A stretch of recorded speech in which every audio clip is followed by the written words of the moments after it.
Disability inclusion needs to be prioritized within all companies and organizations. Why? There are three key myths we need to address that block leaders from focusing on disability. The first key myth is that leaders don't think there are many disabled people in the world. That's absolutely not true, of course. Intersectionality means that anyone can be disabled and anyone can become disabled at any time. Disability is an identity that anyone of any race, any religion, any socioeconomic status, any age, anybody can have. We are a very large group of people. According to the CDC, 1 in 4 adults in the United States has a disability. And that number is expected to be higher now due to the pandemic. Worldwide, over 1 billion people are disabled.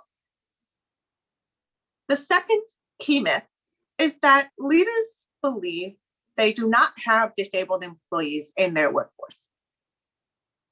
Because 79% of disabled employees do not disclose their disability to HR, oftentimes leaders and managers don't understand that they actually do have a lot of disabled employees in their workforce.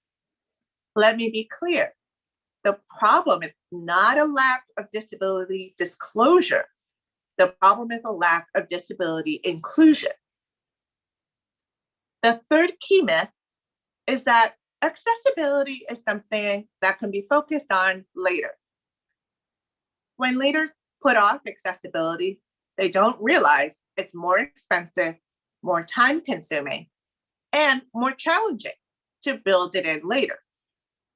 They also fail to understand that accessible design is good design, as we've heard here many times.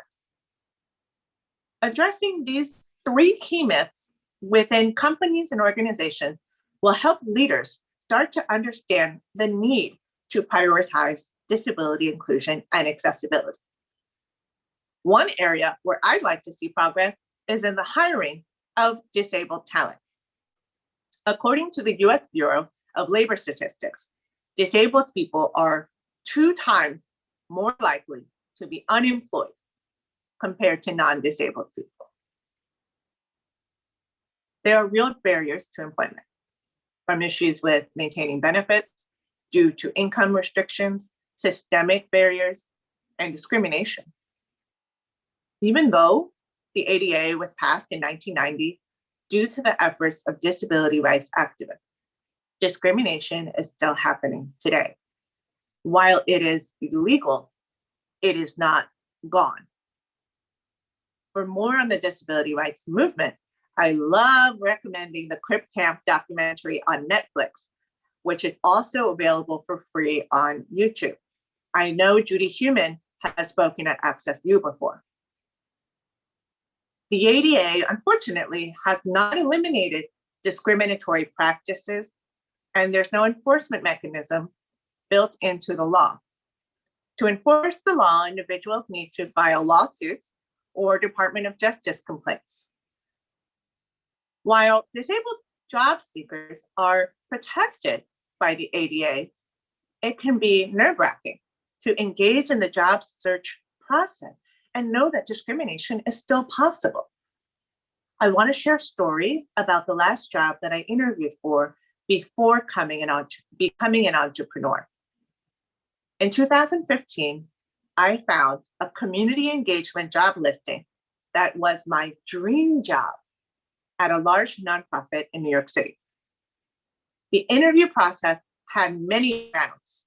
I was surprised with the Spanish test, where someone was brought in to speak to me and make sure that I actually did speak Spanish. I was asked whether I knew the community that the position was related to, which was Washington Heights and Inwood. And I was able to answer yes. I had even started a nonprofit in the community. I had lived there for 8 years at that point. One of the interview rounds required me to create a presentation as if I was already in the role and to share information about the program. I went out into the community. I got quotes and photos from community members to include in my presentation. To sum it up, I was qualified for the role. I was actually overqualified. I was about to finish my second graduate degree in public health. Can you imagine if they'd assumed that I couldn't do the field work that was required for this role due to my disability? If they found out about my blindness, discrimination could have played a role in me not being hired.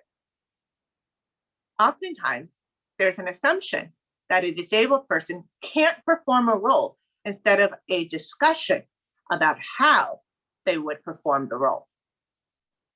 Non-disabled people are not aware of all of our problem-solving skills, how we adapt, and how much we're able to do. I lived in that community. I knew that community, and my disability did not prevent me from doing an excellent job in the role and contributing to this employer for over 6 years of employment. I did need accommodations. I couldn't hear on the office phone at all, and it took months to find the right solution, which ended up being a pair of headphones and routing the calls through an application on my computer instead of the physical phone. The headphones cost less than $500. Many leaders assume that disability accommodations are expensive, but most cost nothing at all or cost less than $500.